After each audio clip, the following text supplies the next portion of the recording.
نبی نبی نبی الحمد لوليه والصلاة والسلام على نبيه أما بعد فأعوذ بالله من الشيطان الرجيم بسم الله الرحمن الرحيم إن الشيطان للإنسان عدو مبين صدق الله العظيم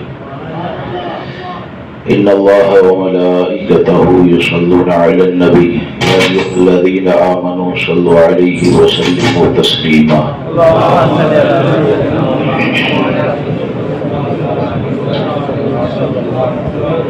اللهم صل على سيدنا ومولانا محمد صلى الله تبارك وتعالى عليه وسلم ما اختلف الملوان وتعاقب الأسران وتكرر الجديدان واستقل الفرقدان وبلغ روحه وأرواح أهل بيته من التحية والسلام وبارك وسلم عليه كثيرا. معزز سامعین کرام و رفیقان گرامی، ہم اور آپ آج اس ذات کی بارگاہ میں خراج عقیدت پیش کرنے کے لیے حاضر ہیں کہ جن کے قلم نے انبیاء کرام کی محبتوں کی ہمارے دلوں میں حفاظت کی، بلکہ صحابہ، اہل بیت، اولیاء، اور مختصر میں یہ کہا جائے کہ اللہ رسول عز و جل و صلی اللہ تعالی علیہ وسلم نے جن سے محبت کا حکم دیا ہے، ان تمام محبوبوں کی محبت کو ہمارے دلوں میں محفوظ کرنے والی ذات کو امام احمد رضا کہتے ہیں۔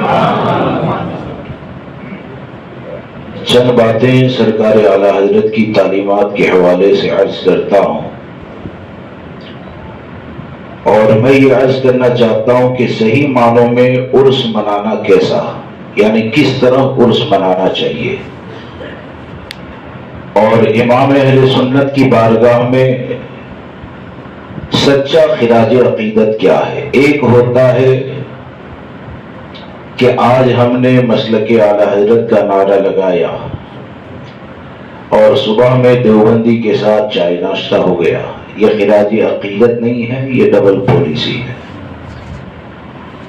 صحیح معنوں میں خراج عقیدت یہ ہے کہ آپ یہ اچھے سے جانتے ہیں کہ آدمی جب کسی سے محبت کرتا ہے تو محبت کا انداز یہ ہوتا ہے کہ وہ اپنے محبوب کو راضی رکھنے کی کوشش کرتا ہے، اور ہم سب امام اہل سنت سے محبت کرنے والے ہیں، اور جب ہم یہ مانتے ہیں کہ سرکار اعلیٰ حضرت نے ہمارے دین، ایمان، عقیدے کی حفاظت فرمائی، تو سچی محبت یہ ہے کہ اگرچہ آپ اچھی مٹھائی بنا کر فاتحہ نہ دے پائیں، اگرچہ آپ بریانی بنا کر فاتحہ نہ دے پائیں، اگرچہ آپ اچھا شربت بنا کر فاتحہ نہ دے پائیں، امام اہل سنت کی بارگاہ میں صحیح خراج عقیدت یہ ہے کہ آپ مٹھائی نہیں بنائیں گے تو چلے گا، بریانی نہیں بنائیں گے تو چلے گا،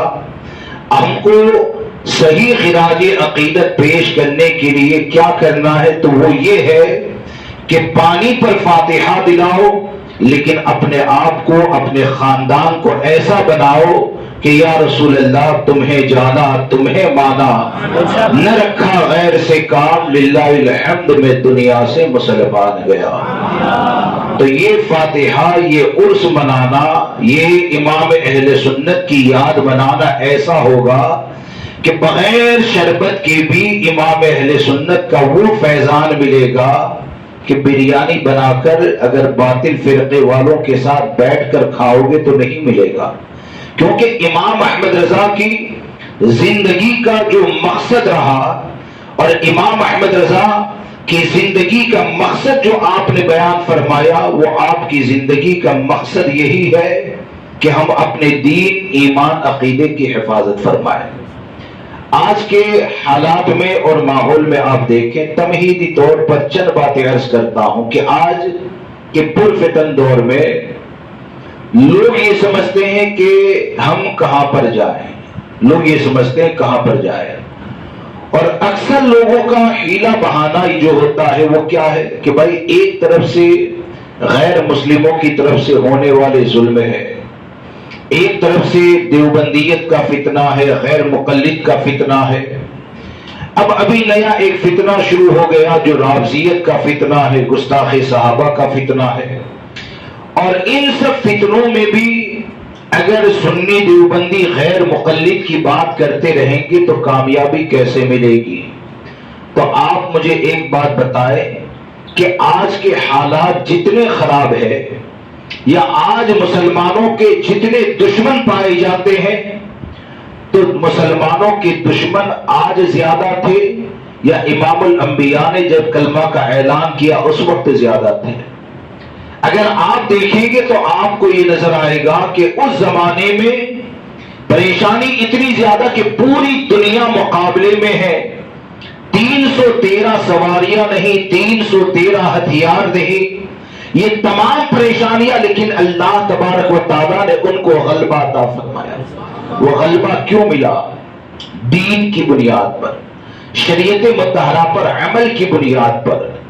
اور جو آج یہ کہتے ہیں نا کہ آج کا ماحول سمجھ میں نہیں آتا ہے، تو حقیقت یہ ہے کہ سچے مومن بن جاؤ تو آج کا ماحول بھی سمجھ میں آ جائے گا، 6 سال کے بعد کا بھی سمجھ میں آ جائے گا۔ شرط یہ ہے کہ آپ سچے مومن تو بنے، اور لوگوں کی طرف سے جس طرح باتیں ہوتی، یعنی گستاخوں کا رد ہو، گستاخوں کے حوالے سے لوگوں کو آگاہ کیا جائے، تو معاذ اللہ سمجھتے ہیں ہم کامیاب نہیں ہو سکتے۔ تو کیا ہم نے یہ سمجھا کہ قرآن پر عمل کرو گے تو ناکام ہو جاؤ گے؟ کیا ہم نے یہ سمجھ لیا کہ حدیث پر عمل کرو گے تو ناکام ہو جاؤ گے؟ صحابہ کرام کے نقش قدم پر چلو گے تو ناکام ہو جاؤ گے؟ ارے اصل ناکامی کی وجہ یہ ہے کہ ہم نے اللہ و رسول عز و جل کے احکام کو چھوڑ دیا، اور قرآن و حدیث کا حکم آنے کے بعد بھی ہم اپنی عقل پر بھروسہ کرنے لگے، ہم اپنی ذات پر بھروسہ کرتے ہوئے قرآن اور حدیث کے قانون کو توڑا، جس کی بنیاد پر ہزاروں قسم کے فتنوں میں گرفتار کر دیے گئے۔ آج حقیقت یہ ہے کہ جو لوگ یہ سمجھتے ہیں ماحول سمجھ میں نہیں آتا، تو میں اکثر ایک بات کہتا ہوں کہ موجودہ حالات کو اگر سمجھنا ہے تو ہم کو قیامت کی نشانیاں پڑھنی چاہیے۔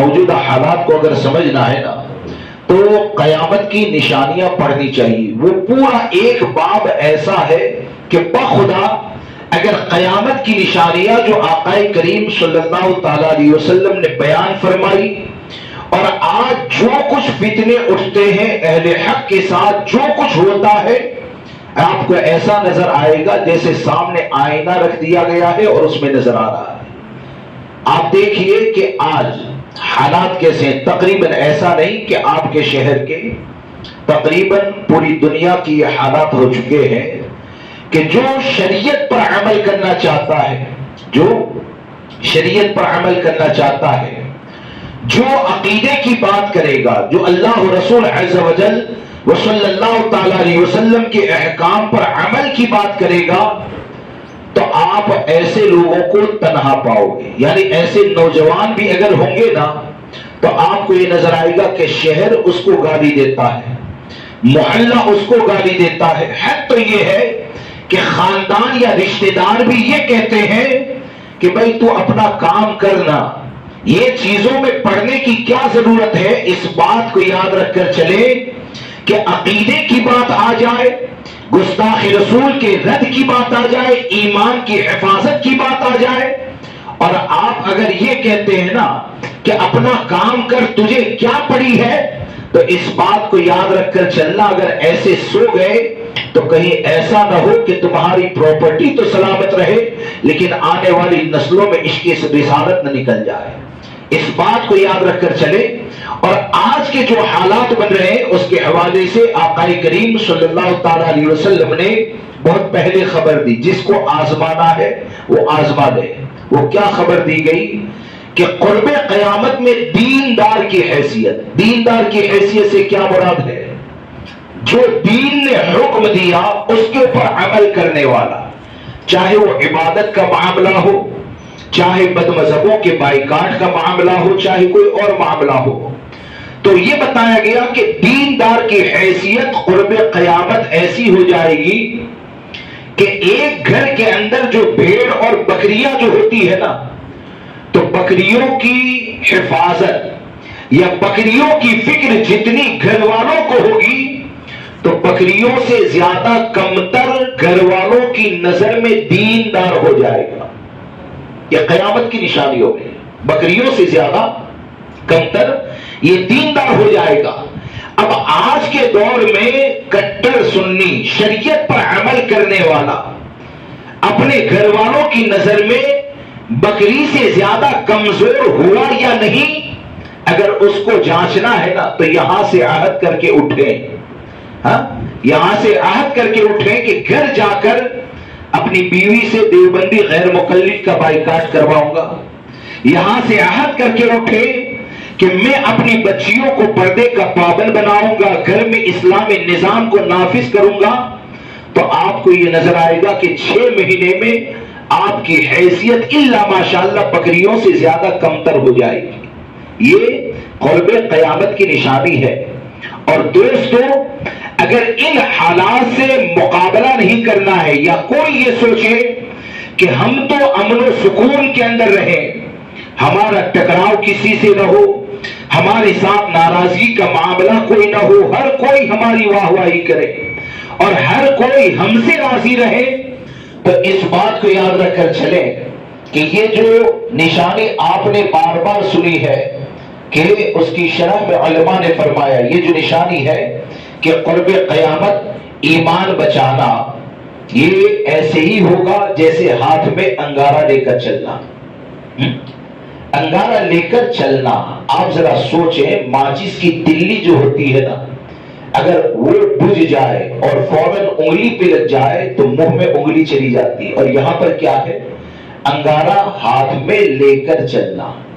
علماء نے اس کی شرح کے اندر یہ فرمایا کہ وہ انگارہ اگر ہاتھ سے گرے گا تو ایمان جلائے گا، وہ انگارہ اگر ہاتھ سے گرے گا تو ایمان جلائے گا، اور ایمان بچے گا تو ہاتھ جلے گا، ایمان بچے گا تو ہاتھ جلے گا۔ کیا سمجھ میں آیا؟ ہم کو یہ بتایا گیا کہ قرب قیامت میں جو انگارہ ہاتھ کے اندر آئے گا تو جلن ہونے پر چھوڑنا نہیں ہے، بلکہ یہ کہ ہاتھ جلتا رہے، اپنے دین کی حفاظت کے خاطر اس کو مٹھی میں پکڑ کے رکھنا ہے۔ کہاں تک رکھنا ہے؟ قبر میں جانے تک اس انگارے کو حفاظت سے رکھنا ہے۔ اور وہ انگارہ کیا ہے؟ وہ انگارہ یہ بد مذہبوں کا بائیکاٹ ہے، وہ انگارہ کیا ہے؟ گستاخوں کا رد ہے۔ اور اگر اس انگارے کو چھوڑ دیا گیا نا تو آج حقیقت یہ ہے کہ ایمان کی حفاظت کرنا یہ اتنا مشکل ہے۔ ہم تو بہت آگے نکل گئے۔ امام اہل سنت نے ایک جگہ پر اس زمانے میں لکھا کہ آج کا دور وہ ہے کہ آدمی صبح میں مومن ہوگا، شام میں کافر ہوگا، جو حدیث میں کہا گیا نا، تو اعلیٰ حضرت فرماتے ہیں آج کا دور وہ ہے۔ یعنی 100 سال پہلے جب اعلیٰ حضرت یہ فرماتے ہیں کہ آج کا دور وہ ہے، تو آپ ذرا سوچیں کہ 100 سال کے بعد حالات اور معاملات کیا ہوں گے، اور آج لوگوں کا ایمان کیسے ضائع ہو رہا ہے، لوگوں کا ایمان کس طور پر ضائع ہو رہا ہے۔ یعنی اصول شریعت مطہرہ کے قانون اس کی پرواہ نہیں کرتے، بس بورڈ لگا دیا، اعلیٰ حضرت کا نام ذکر کر دیا، امام احمد رضا فاضل بریلوی رضی اللہ تبارک و تعالیٰ کی جو ذات ہے نا، قسم خدا کی امام احمد رضا کی تعلیمات کو جو دل سے لگائے گا تو امام احمد رضا کی تعلیمات وہ ہے کہ انشاءاللہ وہ تنہا ہو جائے گا لیکن گمراہیت اس کے قریب نہیں آئے گی۔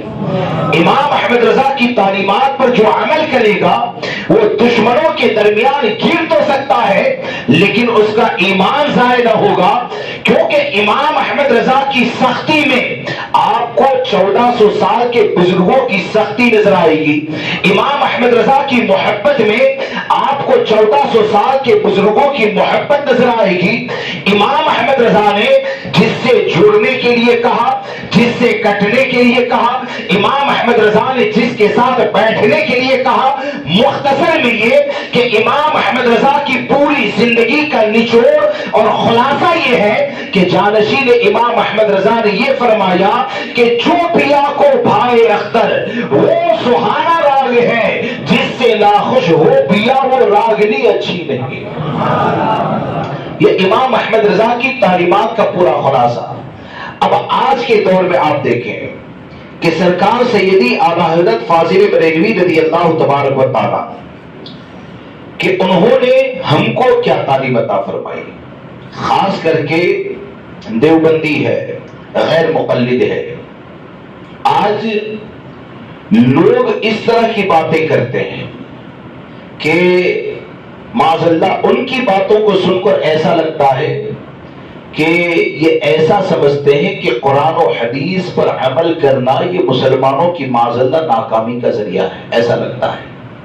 آج آپ دیکھیں کہ کوئی دیوبندیت کو سپورٹ کرتا ہے شہر کی بنیاد پر، کوئی سپورٹ کرتا ہے محلے کی بنیاد پر، کوئی سپورٹ کرتا ہے برادری کی بنیاد پر، کوئی سپورٹ کرتا ہے رشتہ دار کی بنیاد پر، یعنی ہر ایک نے یہ سمجھ لیا یہ میری برادری، یہ فلاں، یہ فلاں، اور اس بنیاد پر آج یہ جو گمراہیت پھیل رہی ہے نا، تو پہلی چیز تو یہ کہ دین کے معاملے میں جو اتنی کمزوری دکھاتے ہیں، دین کے معاملے میں اتنی کمزوری دکھاتے ہیں، آپ دنیا کی بات پر غور کیجئے کہ آج آپ اگر ایک گاڑی خریدتے ہیں نا تو گاڑی کی حفاظت کے لیے گورنمنٹ کے جتنے بھی قانون ہے، یعنی نمبر پلیٹ ہونی چاہیے وہ بھی لگائیں گے، نام پر ہونی چاہیے وہ بھی لگائیں گے، مکان کا دستاویز ہونا چاہیے وہ بھی لگائیں گے، منسپالٹی آنے والے وقت میں مکان کاٹے گی یا نہیں، وہ تمام چیزیں ہوتی ہیں۔ یعنی دنیا کے جتنے بھی رولز حفاظت کے ہیں ان تمام رولز کی حفاظت کر لی، اس کے بعد بھی کبھی کبھی ایسا ہوتا ہے، اس کے بعد بھی کبھی کبھی ایسا ہوتا ہے کہ ہماری گاڑی چوری ہو جاتی ہے، راتوں رات چہرہ بھی بدل جاتا ہے۔ کبھی کبھی ایسا ہوتا ہے جس زمین کو خریدا ہے ماضی میں گزرے ہوئے زمانے میں اسی زمین کو 3 لوگوں کو بیچ دیا گیا ہوتا ہے۔ اور یہ جتنے بھی چور ہیں نا، یہ جتنے بھی چور ہیں وہ ہم جانتے ہیں کہ یہ جنات یا شیاطین میں سے نہیں ہے، یہ ہماری ہی طرح چلنے پھرنے والے ہیں۔ ہو سکتا ہے ہمارا رشتہ دار ہو سکتا ہے جس کے ساتھ ہم نے چائے پی ہو وہی ہو۔ تو آپ سوچیں کہ دنیا کے تمام قانون کی پابندی کرنے کے بعد بھی جب آپ کے دنیا کا مال خطرے میں پڑ جاتا ہے تو ہم کو صرف یہ سوچنا ہے کہ ہمارے رب نے شیطان کے حوالے سے ہم کو یہ بتا دیا کہ ان الشیطان للانسان عدو مبین، کہ شیطان یہ انسان کا کھلا ہوا دشمن ہے، اور یہ دشمن ایسا ہے کہ تم نے نہ تو ناشتے میں دیکھا ہے، نہ تو چائے پینے میں دیکھا ہے، نہ تو بازار میں دیکھا ہے، بلکہ یہ دشمن ایسا ہے کہ وہ دشمن کون ہے، اس کی دشمنی کے بارے میں جب ہمارے رب نے فرما دیا تو ہم کو کیا چاہیے؟ ہم کو یہ چاہیے کہ شیطان کے مکر و فریب سے بچے۔ دوستو، جب آپ دنیا کے مال کے بارے میں اتنے محتاط اور اتنا احتیاط کرنے کے بعد، گورنمنٹ کا تمام رولز فالو کرنے کے بعد بھی جب تمہارا مال چوری ہو جاتا ہے تو آپ ذرا بتائیں کیا ایمان کی حیثیت تمہاری گاڑی کی قیمت جتنی بھی نہیں ہے؟ کیا ایمان کی حیثیت تمہارے بیلنس جتنی بھی نہیں ہے؟ ارے مال تو ایک بار چوری ہو گیا تو دوبارہ آ سکتا ہے، اور دوبارہ نہ بھی آیا اور مر بھی گئے تو مالدار ہو یا غریب ہو، جائے گا تو 2.5 گز زمین میں ہی جائے گا، جائے گا تو کفن لے کر ہی جائے گا۔ لیکن آپ ذرا سوچیں کہ جب دنیا کے رولز کی حفاظت کے بعد جب تمہاری دنیا میں خطرے میں پڑ جاتی ہے تو جو امام الانبیاء صلی اللہ تعالیٰ علیہ وسلم کے حکم کو نہ مانے، جو اللہ تبارک و تعالیٰ کے حکم کو نہ مانے اور اس حکم کو چھوڑ کر یہ سمجھے کہ ہمارا دین تو سلامت ہی رہے گا، کیا یہ ہمارے لیے خطرے کی گھنٹی نہیں ہے؟ کیا ہمارے دین ایمان کے ضائع ہونے کی علامت نہیں ہے؟ آج جو برادریوں اور تعلقات کے نام کے اوپر کہتے ہیں کہ بھائی ایسا نہیں ہوتا ہے، تو قرآن پر تو ہر کسی کا ایمان ہے نا؟ ارے بولیے، قرآن پر ایمان ہے نا سب کا؟ یعنی جو قرآن کہے گا اس کو ماننا، اور جو قرآن کی کسی ایک آیت کا بھی انکار کر دے وہ کافر ہے۔ کیا ہے؟ قرآن کی ایک آیت کا بھی انکار کر دے وہ کافر ہے۔ اب آپ دیکھیں کہ آج کے وقت میں دیوبندی اور غیر مقلد، ان کے ساتھ ہمارے مسائل اور معاملات کیا ہوتے ہیں کہ بھائی کچھ لوگ کہتے ہیں کلمہ گو سب برابر ہے، معاذ اللہ، یعنی کلمہ پڑھنے والے جتنے بھی ہیں سب برابر ہے۔ اب قرآن مقدس میں اللہ تبارک و تعالیٰ نے ایمان والوں کی جو صفت بیان فرمائی، تو اس میں کیا فرمایا قرآن مقدس میں؟ لا تجد قوما یؤمنون باللہ والیوم الآخر، اللہ اور یوم قیامت پر ایمان رکھنے والے، ان کی علامت کیا بیان فرمائی؟ یوادون من حاد اللہ ورسولہ، یعنی ان کی صفت یہ ہے کہ وہ اللہ و رسول عز و جل و صلی اللہ تعالیٰ علیہ وسلم کے دشمنوں سے محبت نہیں کریں گے۔ یہ ایمان والوں کی علامت ہے۔ اب آج کے وقت میں مجھے، آپ کو، ہم سب کو یہ جاننا ہے، اور امام احمد رضا نے یہی پیغام دیا، ہم سب کو اس آیت کریمہ کی روشنی میں سمجھنا ہے کہ آپ بتائیں کہ جو دیوبندی کا عقیدہ یہ ہے کہ معاذ اللہ ہمارے نبی کو پیٹھ کے پیچھے کی خبر سے بے خبر کہے، جس دیوبندی جماعت کا یہ عقیدہ کہ ہمارے نبی کے علم کو جانوروں اور پاگلوں کے برابر کہے، جو غیر مقلد جن کا عقیدہ یہ کہ نبی کا خیال نماز میں لانا یہ گدھے اور بیل کے خیال کو لانے سے زیادہ بدتر ہے، تو آپ مجھے بتائیں وہ اللہ و رسول کے دشمن ہے کہ نہیں؟ ارے بولیے، اللہ و رسول کے دشمن ہے۔ اب جب وہ اللہ و رسول کے دشمن ہے اور یقیناً دشمن ہے، تو آج ایسے دشمن کے حوالے سے اگر ذرا سا کچھ ہنگامہ ہو جائے تو کہتے ہیں کہ نہیں، کمیٹی کو قرآن خوانی تو کرنی پڑے گی۔ ذرا سا ہنگامہ ہو جائے تو کہتے ہیں کہ نہیں، یہاں پر ہم محلے کے اندر رہتے ہیں تو محلے کی بنیاد پر ہماری بات کو سنا جائے گا، اور دیوبندی اور غیر مقلد مر جائے تو اعلان تو کرنا ہی پڑے گا۔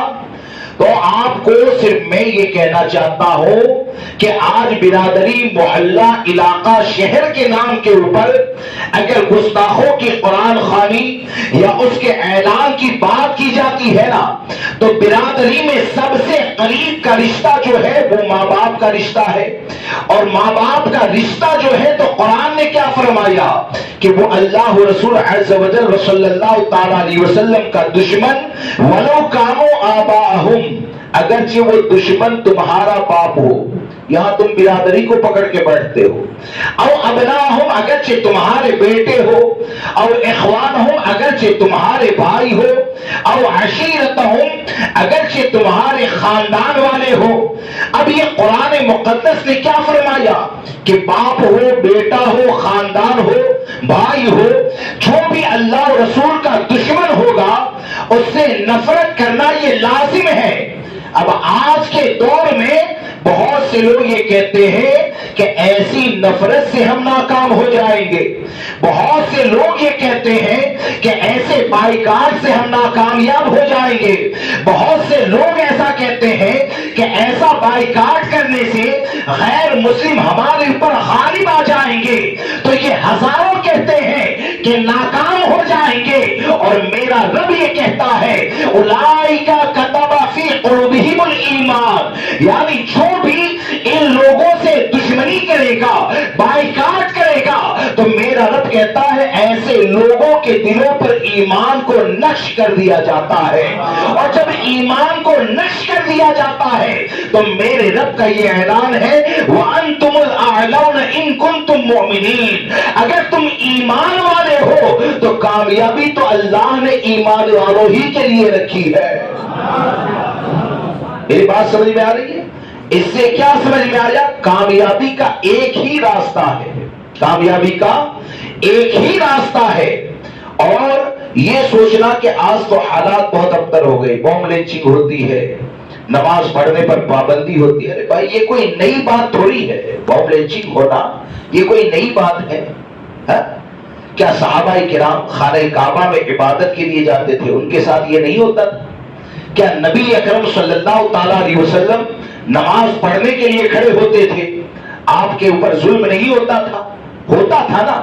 لیکن یہ کہ یہ تمام چیزیں ہوتی تھی، لیکن یہ تمام چیزیں ہونے کے بعد بھی ہمارے آقا صلی اللہ تعالی علیہ وسلم نے باطل قوتوں سے اتحاد کی بات نہیں کی ہے، بلکہ آپ نے یہ فرمایا کہ ایک ہاتھ میں سورج اور دوسرے ہاتھ میں چاند رکھ دے تب بھی حق کہنے سے باز آنے والا نہیں۔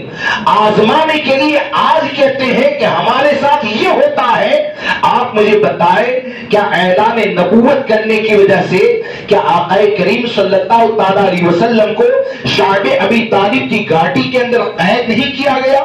جب آپ کے اوپر کھانا پانی بند کر دیا گیا تو اتنی پریشانیوں میں زندگی گزاری کہ یہ جو درخت کی چھال ہوتی ہے نا وہ پگھلا کر کھائی جاتی تھی، یہ چھال پگھلا کر کھا کر قیامت تک آنے والے غلاموں کو اس بات کا درس دیا گیا کہ جو بھی ایمان اور دین کی حفاظت کرنا چاہتا ہے وہ چھال تو کھا سکتا ہے لیکن باطل کے ساتھ کبھی بھی اتحاد نہیں کر سکتا ہے۔ اور جب شریعت کے حکم کے اوپر قائم رہو گے تو انشاءاللہ اللہ کامیابی تمہیں کو عطا فرمائے گا۔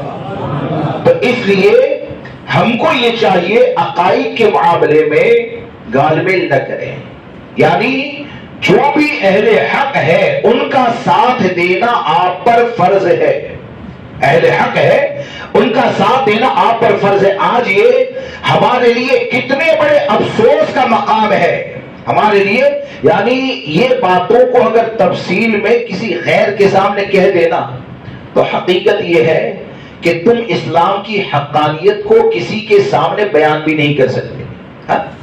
عمل جو آج لوگوں کا ہو رہا ہے، جیسے کہ بہت سے لوگ تو کہتے ہیں دیوبندی وہابی کے قریب جانے سے کیا ہو جائے گا، ارے کیا ہو جائے گا، اتنا سب کچھ ہو گیا اس کے بعد بھی کہتے ہیں کیا ہو جائے گا۔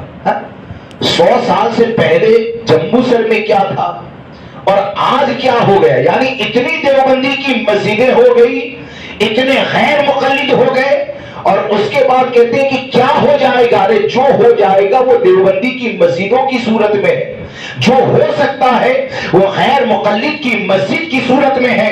اور علاقے یا محلے کی بنیاد پر اگر کوئی یہ کہتا ہے کہ نہیں ہم تو محلے میں رہتے ہیں، غیر مقلد کا اعلان کیا ہی جائے گا، تو ایسے نالائق کو کہا جائے کہ ہم نے مسجد کو محلے کی بنیاد پر نہیں بنایا ہے، ہم نے مسجد کو بنایا ہے تو عقیدہ اہل سنت و جماعت کی بنیاد پر بنایا ہے۔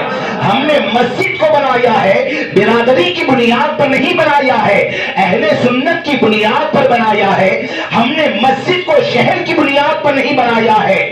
تو مسجد کا معاملہ یہ ہو کہ جب سنی کی مسجد ہے تو تمام سنیوں کو مسجد کے حوالے سے اتنا اطمینان ہونا چاہیے کہ اس جگہ پر کھڑے رہ کر ہمارا دین بچ جائے گا، ہمارا ایمان بچ جائے گا، ہمارا عقیدہ بچ جائے گا۔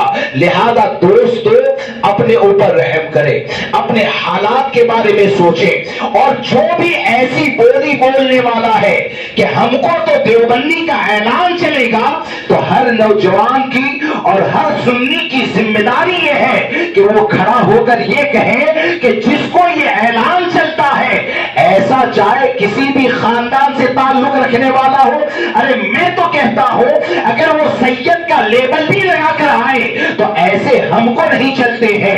کیوں کہ ہم کو پوری اہل بیت نے یہی درس دیا ہے، جو امام احمد رضا فاضل بریلوی نے دیا ہے کہ یا رسول اللہ تیرے غلاموں کا نقش قدم ہے راہ خدا، وہ کیا بہک سکے جو یہ سراغ لے کے چلے۔ اس لیے ہم کو اپنا دین بچانا چاہیے۔ آج اصل میں گمراہیت جو پھیلتی ہے، میں آپ کو ایک بات بتاؤں، یہ پھیلنے کی وجہ کیا ہے؟ حالانکہ آج ہمارے پاس کچھ بھی نہیں ہے، آج ہمارے پاس طاقت دیکھیں تو کچھ بھی نہیں۔ مثال کے طور پر آج اگر دیوبندی اشرف علی تھانوی کی تعریف کرے، ہم کچھ کر سکتے ہیں؟ جو پریکٹیکل ہے وہ ہے۔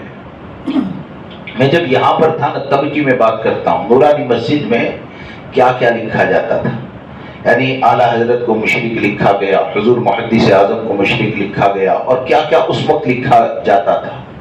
کوئی کچھ نہیں کر پائے گا، کیونکہ آج کے دور میں اب کوئی کچھ نہیں کر سکتا، یعنی وہ دور کہ کوئی کچھ نہیں کر سکتا، ایسے وقت میں آپ نرمی کرتے ہیں۔ اور فاروق اعظم رضی اللہ تبارک و تعالیٰ نے کس دور میں سختی کی پتہ ہے؟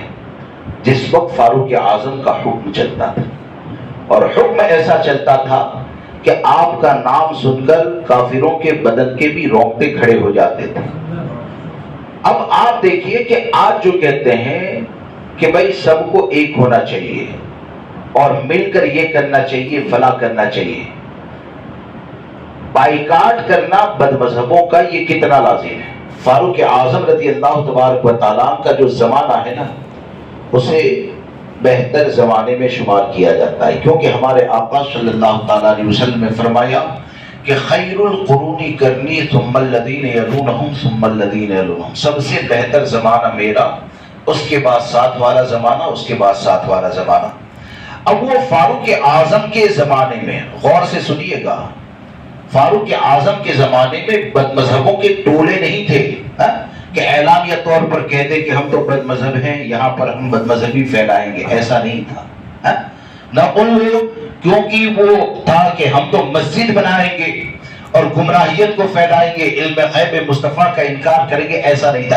ایک آدمی کے بارے میں فاروق اعظم کو پتہ چلا، سبیغ نام تھا، اس کو امام اہل سنت سرکار سیدی اعلیٰ حضرت نے فتاوی رضویہ شریف میں تحریر فرمایا ہے کہ وہ سبیغ جو تھا نا، وہ آیت متشابہات کے بارے میں بحث کرتا تھا لوگوں سے۔ تو بحث کی بنیاد پر فاروق اعظم کو شک ہوا۔ کیا ہوا؟ شک ہوا، یقین نہیں۔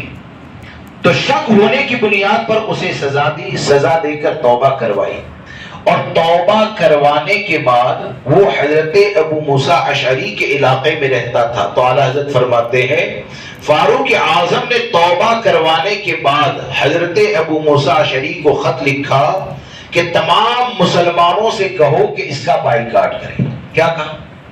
کیسا بائیکاٹ؟ یعنی دعا سلام بند، خرید و فروخت بند، خیریت پوچھنا بند، اور ایسا بائیکاٹ ہو گیا کہ اعلیٰ حضرت سرکار فرماتے ہیں کہ 100 مسلمان اگر ایک جگہ پر جمع ہو اور سبیغ اگر تنہا آ جائے نا تو کوئی خیریت بھی نہیں پوچھتا تھا، 100 کے 100 مسلمان اٹھ کر اپنے گھروں پر نکل جاتے تھے۔ اب وہاں پر توبہ کروانے کے بعد بائیکاٹ ہے، توبہ کروانے کے بعد بھی بائیکاٹ ہے۔ کب تک بائیکاٹ ہوا؟ حضرت ابو موسیٰ اشعری نے ایک زمانے کے بعد خط لکھا فاروق اعظم کو کہ امیر المومنین، سبیغ کی توبہ کا اثر اب اس سے ظاہر ہو رہا ہے۔ تب فاروق اعظم نے فرمایا کہ اب مسلمانوں کو حکم دو کہ سبیغ کے ساتھ تعلق قائم کریں۔ اب آج کے دور میں کیا ہے؟ آج کے دور میں کیا نیا طریقہ بنا لیا کہ صبح میں دیوبندی لدھا 10 بجے آئے گا، بروز سے آیا، بلکہ وہ توبہ کرنے کے لیے تیار ہے، مولانا کے پاس آئے، توبہ کروائے، 11 بجے نکاح کروا دیے، 11 بجے نکاح کروا دیے۔ یہ طریقہ تھوڑی ہے۔ اب وہاں پر آپ ذرا دیکھیں کہ فاروق اعظم نے، اصل بات جو میں کہنا چاہتا ہوں وہ یہ کہ فاروق اعظم رضی اللہ تبارک و تعالیٰ نے جن لوگوں کو بائیکاٹ کرنے کا حکم دیا تو گمراہوں کی ٹولیاں نہیں تھی، گمراہوں کی جماعت نہیں تھی، بد مذہبوں کی مسجدیں نہیں تھی، ایک تھا، اور ایک کا بائیکاٹ کرنے کے لیے کس کو کہا؟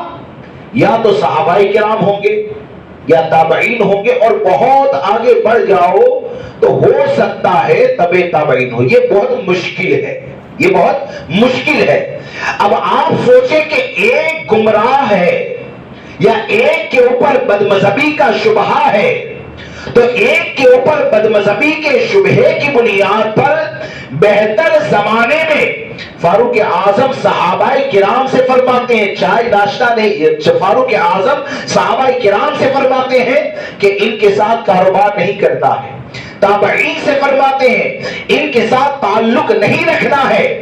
تو کیا ہم کو فاروق اعظم کے فیصلے پر بھروسہ نہیں ہے؟ کیا فاروق اعظم نے کامیابی کا جو فارمولا دیا، کیا اس فارمولے کے اوپر بھروسہ نہیں ہے؟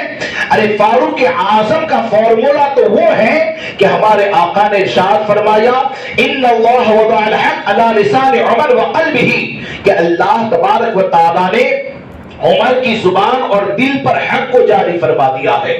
وہ فاروق اعظم کہ اس زمانے میں بد مذہبوں کی ٹولیاں نہیں ہیں، لیکن صحابہ کرام جیسی فضیلت والوں کو بائیکاٹ کا حکم دیا، تابعین جیسی فضیلت والوں کو بائیکاٹ کا حکم دیا. تو آپ مجھے بتائیں آج کا دور وہ دور ہے کہ ایک گمراہ یا بد مذہب نہیں ہے، بلکہ ہماری اذان ہوتی ہے تو ہم لوگوں کو حق کی طرف بلاتے ہیں، تو غیر مقلد اپنی اذان کے ذریعے لوگوں کو اپنی طرف بلاتا ہے، دیوبندی اپنی اذان کے ذریعے لوگوں کو اپنی طرف بلاتا ہے. اور ایسے ہزاروں گمراہوں کے درمیان اگر جاہل قرب قیامت میں بائیکاٹ نہیں کریں گے تو کیا لوگوں کا دین داؤ پر نہیں ہوگا؟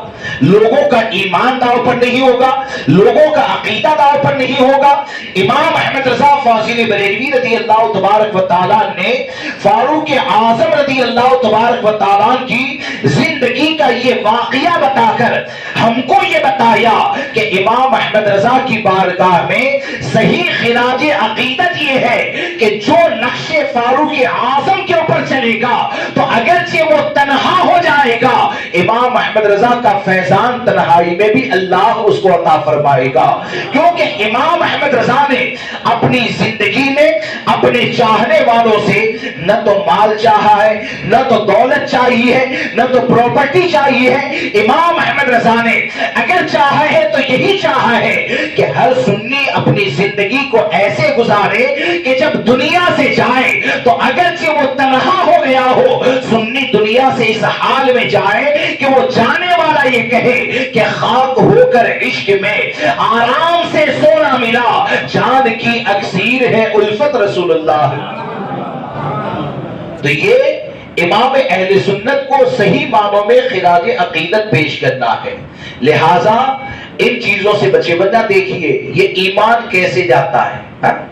مفتی فتویٰ لگائے گا یا بریلی شریف سے کسی کے نام سے فتویٰ آئے گا تب کافر ہوگا، ایسا تھوڑی ہے. آج کے وقت میں بہت سے لوگوں کا یہ چلن بن گیا، یعنی خلاف شرع کام کریں بولے کہ فتویٰ لے کر آؤ. تو ایک بات یاد رکھ کر چلیں کہ فتویٰ لگنے سے کافر نہیں ہوتا ہے. حقیقت یہ ہے کفر کرنے سے آدمی کافر ہو جاتا ہے. کفر کرنے سے آدمی کافر ہو جاتا ہے. اور آج یہ جو اعلان ایصال ثواب کی محفل اور یہ اتنے بڑے فتنوں میں ڈال دیا گیا ہے، اتنے بڑے فتنوں میں ڈال دیا گیا ہے کہ جس کا کسی کو اندازہ نہیں. مجھے یعنی اعلان ہوگا تو کیا اعلان ایسے ہوتا ہے کہ فلاں گستاخ رسول دوزخ میں چلا گیا ہے، کوئی ادھر بچ جانا. اعلان ایسے ہوتا ہے یعنی اس کو مرحوم کہا جاتا ہے، یا صاف طور پر یہ کہا جاتا ہے معاذ اللہ کہ فلاں اللہ کی رحمت میں پہنچ گیا معاذ اللہ. تو کیا گستاخ رسول اللہ کی رحمت میں کبھی وہ پہنچتا ہے؟ اللہ کی رحمت میں جانے والی جماعت ایک ہی ہے، وہ اہل سنت و جماعت. اللہ کی رحمت میں جانے والی جماعت ایک ہی ہے، وہ اہل سنت و جماعت ہے. ایک میں آپ کو بتاؤں، ولساد میں ایک مولانا تھے، مولانا ذاکر رضا کر کے، ولساد کی سرزمین، بنگال کے تھے شاید. وہ مجھ سے ملنے کے لیے آئے تو مجھے کہا کہ حضرت میں پہنچا تو دیوبندی وغیرہ کا وہاں مر جائے تو اعلان ہوتا تھا، میں نے بند کروا دیا. تو میں نے کہا کیسے بند کروایا؟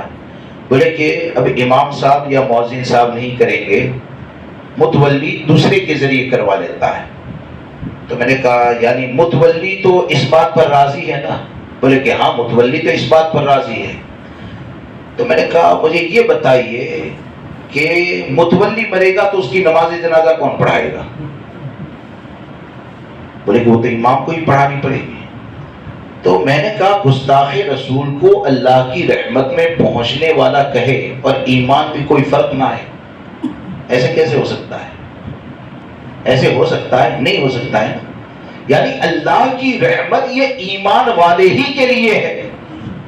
اب جتنے بھی لوگ اس بات پر راضی ہو جائے، جتنے بھی لوگ اس بات پر راضی ہو جائے کہ غیر مقلد یا سڑے ہوئے دیوبندی کا اعلان اس طور پر ہو کہ وہ اللہ کی رحمت میں پہنچ گیا، تو آپ مجھے بتائیں کیا متولی بچ جائے گا؟ کیا کمیٹی والے بچ جائیں گے؟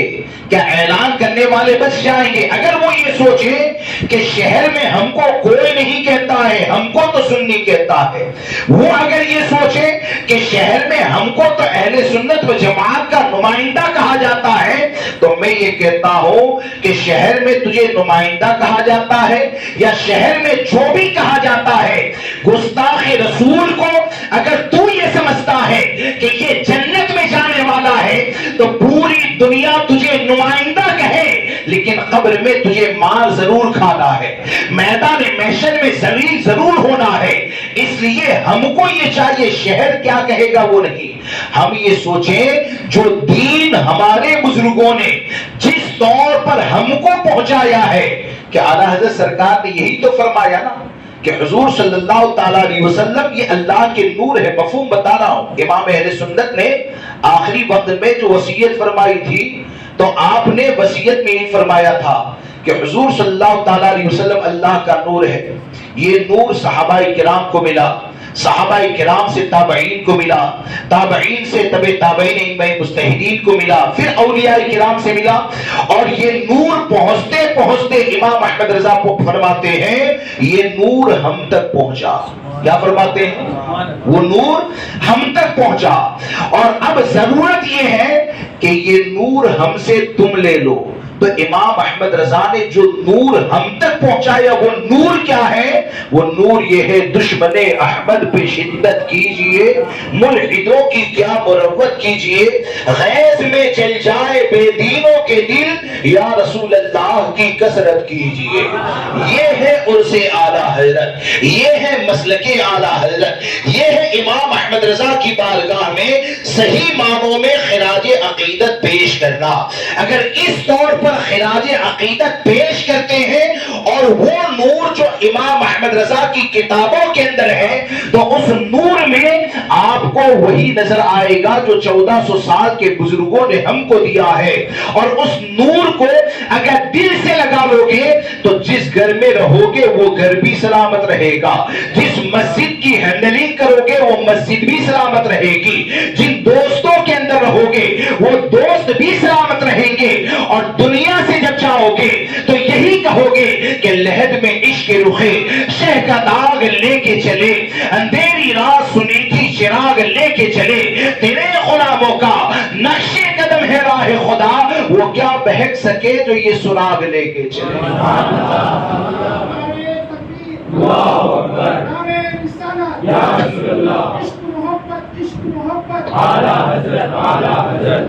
اب آپ دیکھیے کہ سرکار سیدی اعلیٰ حضرت فاضل بریلوی رضی اللہ تبارک و تعالی کہ انہوں نے ہم کو کیا دیا تو بہت کچھ دیا، بہت کچھ دیا. بلکہ یہ کہ آج اہل سنت و جماعت کی جتنی بھی بہاریں نظر آتی ہیں یہ امام اہل سنت کا صدقہ ہے.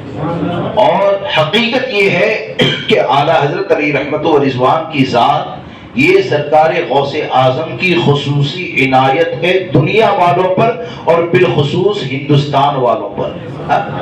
بالخصوص سرکار غوث اعظم کی عنایت ہے یہ امام احمد رضا فاضل بریلوی رضی اللہ تبارک و تعالیٰ کی ذات. لیکن آج اصل میں جو حالات بن گئے، جو ماحول بن گیا، یعنی اعلیٰ حضرت کا نام لینا اور بد مذہبوں سے گال میل کرنا، اعلیٰ حضرت سرکار کا نام لینا اور بد مذہبوں کے ساتھ رشتہ داریاں قائم کرنی، اعلیٰ حضرت کا نام لینا اور بد مذہبوں کے حوالے سے نرمی کو پیدا کرنا، یہ اعلیٰ حضرت کو خراج عقیدت پیش کرنا نہیں ہے، بلکہ یہ وہ اعمال ہے کہ جس کی بنیاد پر امام احمد رضا کی روحانیت کو تکلیف ہوتی ہے، جس کی بنیاد پر ایک آدمی امام احمد رضا سے روحانی طور پر دور ہو جاتا ہے.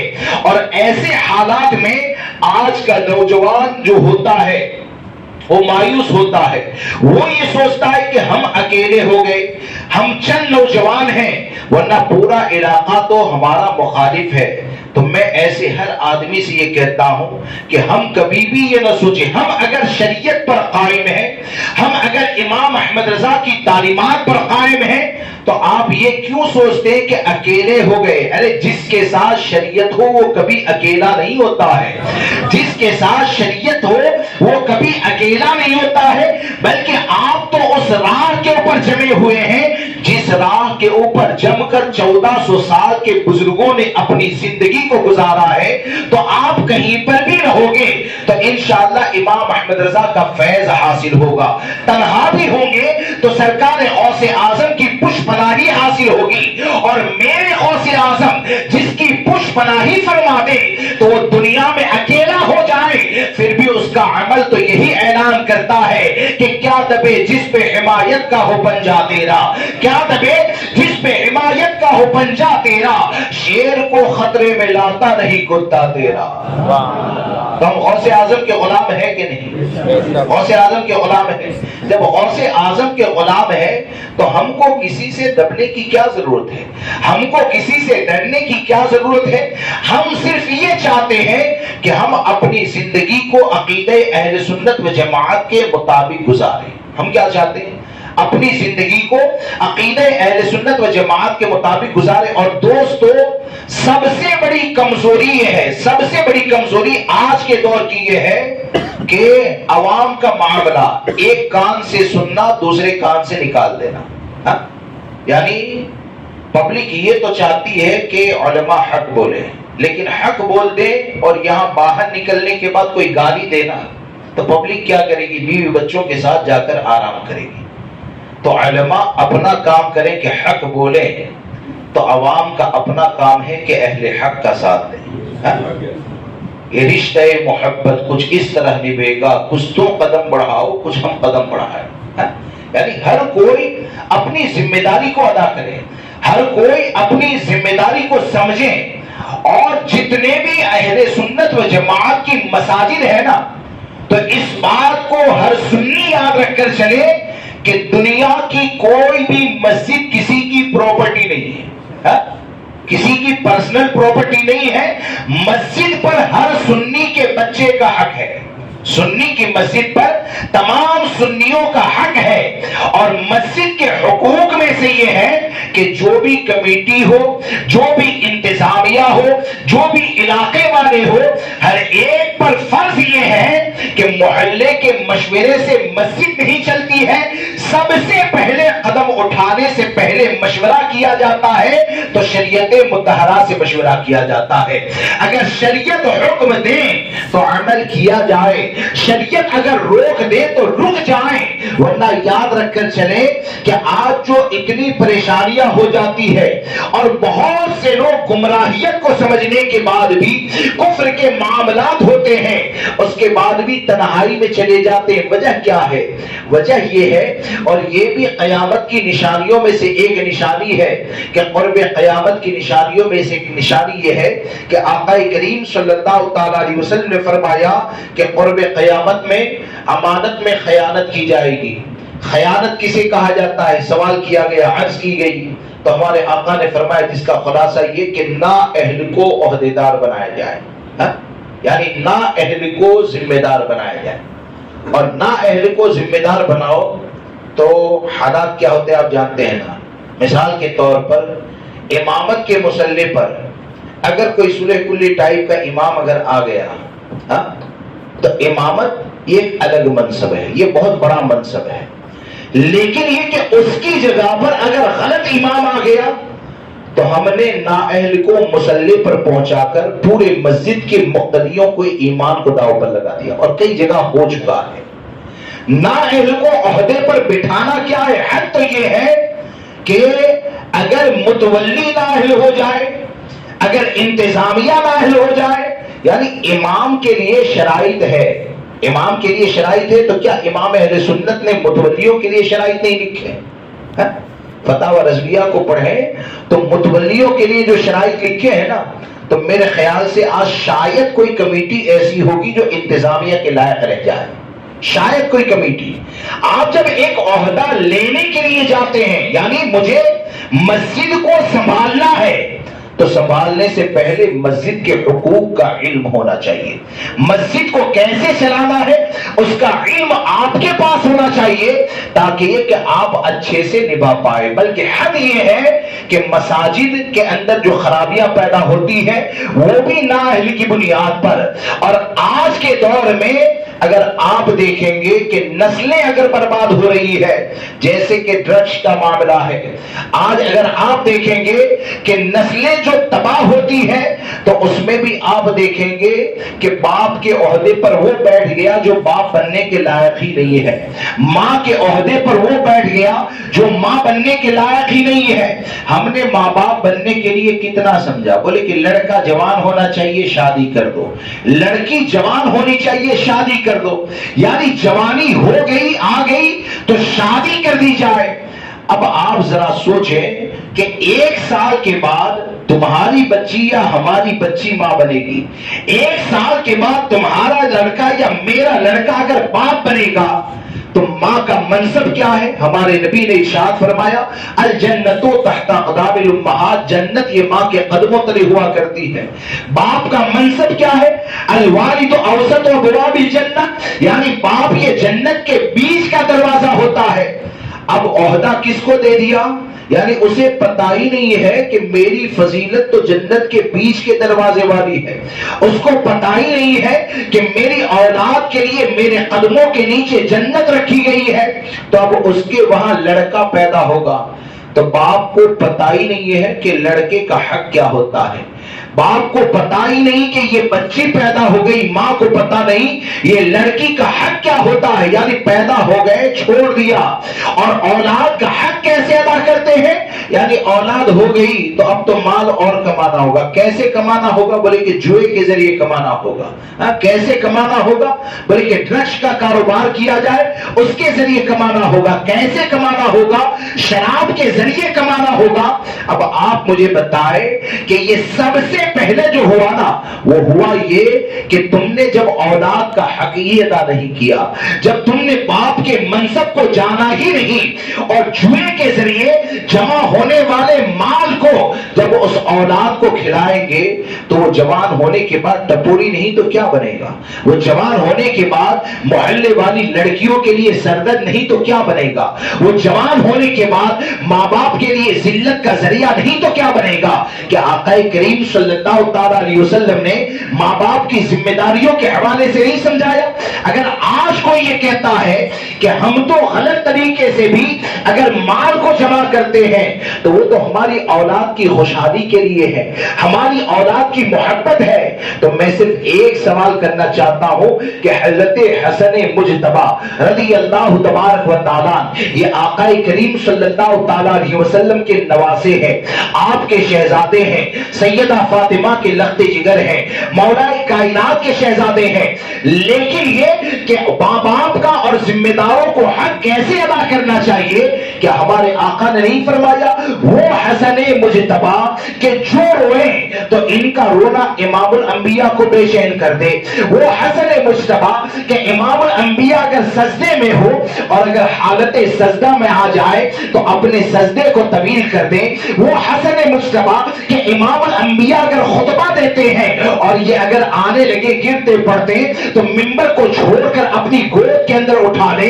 یعنی محبت اتنی زیادہ ہے، لیکن وہ حسن مجتبی اگر صدقے کی کھجور کو اپنے منہ کے اندر داخل کر لیتے ہیں تو ہمارے آقا نے یہ نہیں سوچا کہ حسن کے رونے سے میں بے چین ہو جاتا ہوں تو حسن کو رونانا نہیں ہے، بلکہ حسن مجتبی نے بچپن میں صدقے کی کھجور کو منہ میں داخل کیا تو وہ سید کا حق نہیں ہے، اہل بیت کا حق نہیں ہے، تو ہمارے آقا نے اپنی انگشت مبارک کو داخل کیا اور ان کے منہ سے چھوارے کو نکال دیا، ان کے منہ سے کھجور کو نکال دیا۔ کیا سمجھ میں آیا؟ یہ اولاد کی تربیت کا سلیقہ بارگاہ رسالت سے دیا گیا ہے۔ اس لیے دوستو، ہم کو یہ چاہیے ہم اپنی ذمہ داریوں کو سمجھے اور ہر ایک اپنی ذمہ داری کو سمجھے، ورنہ آج کا جو دور ہے نا، یعنی تمام بیماریوں کا جو علاج ہے، یعنی یہ حقیقت ہے، آج جتنی بھی پریشانیاں ہیں، چاہے لڑکیوں کے بھاگنے کا معاملہ ہو، کہتے ہیں کہ بھائی اب تو ہندوؤں کے منصوبے بہت زیادہ ہو گئے، اس لیے حفاظت کرنا پاسبل نہیں ہے، تو میں صرف آپ کو یہ کہنا چاہتا ہوں، اب تاریخ اسلام کو پڑھیں، 313 صحابہ اور پوری دنیا کے منصوبے، لیکن الحمدللہ 313 صحابہ میں سے کسی کی خاندان کی بچی کی عزت پر حملہ نہیں ہوتا ہے۔ وہ کیا ہے؟ وہ ان کی غیرت ہے، وہ کیا ہے؟ دین کے اوپر عمل ہے۔ یعنی ان لوگوں کا جو معاملہ تھا نا، یعنی ان لوگوں کا معاملہ یہ تھا کہ اللہ کا حکم نازل ہو جائے، اس کے بعد وہ سوچتے نہیں تھے عمل کرنا کہ نہیں کرنا۔ آقا کریم صلی اللہ تعالی علیہ وسلم فرما دے، اس کے بعد سوچنا نہیں تھا۔ ان لوگوں کی سوچ وہی تھی جس سوچ کے بارے میں امام احمد رضا نے فرمایا کہ سرکار صلی اللہ تعالی علیہ وسلم جو فرما دے، آنکھ بند کر کے حضور کے فرمان پر عمل کرتے رہو، کیونکہ یہ وہ راستہ ہے کہ سیدھی سڑک یہ شہر شفاعت نگر کی ہے۔ تو وہ پوری امت نے عمل کیا تو ان کی حفاظت ہوئی، وہ محفوظ رہی۔ اور آج ہم عمل نہیں کرتے ہیں تب تو پریشانی ہے۔ وہ 313 نے حفاظت کر لی، اور اگر ہمارے صرف ایک شہر میں اگر مسلمانوں کی تعداد گنی جائے نا تو گنتی کے حساب سے اس زمانے سے زیادہ ہے، لیکن اس کے باوجود بھی وہ چیز ہمارے اندر نہیں۔ کیوں نہیں ہے؟ کیوں کہ شریعت پر عمل کا جذبہ ہم کو نہیں ہے، شریعت پر عمل ہم کو نہیں کرنا ہے۔ اس لیے تمام پریشانیوں کا حل یہ ہے کہ شریعت کے احکام کے مطابق عمل کریں۔ ایک بات آخری بتا کر اپنی گفتگو کو ختم کر دوں۔ یہ حفاظت کے حوالے سے بات آئی تو دیکھیے ہماری چوک، ہماری غلطی کیسے ہوتی ہے کہ